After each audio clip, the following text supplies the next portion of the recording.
ሰላም እንዴት ናችሁ? በዚህ ቪዲዮ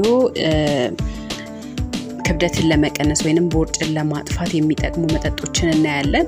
እንግዲህ በአጠቃላይ የምግብ ስርዓትን ማስተካከልና እንዲሁም ደግሞ ስፖርት መስራት ቦርጭን ለመቀነስ እጅግ ጠቃሚ ነው።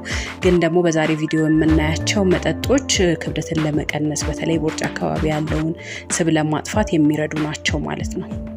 አንደኛው እንግዲህ ውሃ በሎሚ አድርጎ መጠጣት ነው። ውሃ ውስጥ ሎሚ ጨምቀን መጠጣት ከሰውነት ቆሻሻን ያስወግዳል። እንዲሁም የምግብ አፈጫጨት ስርዓትን በአጠቃላይ ከማስተካከል በተጨማሪ ጤናማ ክብደት እንዲኖረን ያደርጋል ማለት ነው። ሁለተኛው ግሪን ቲ ነው።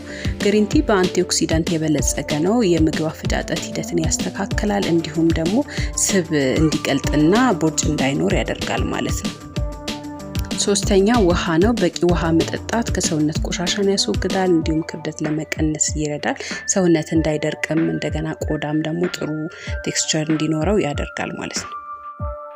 ሌላው ደግሞ ሻይን መጠጣት ነው። እንግዲህ ሻይ የዝንጅብል ሻይ ሊሆን ይችላል። የሚንት ሻይን በምንጠጣበት ጊዜ ክብደትን የመቀነስ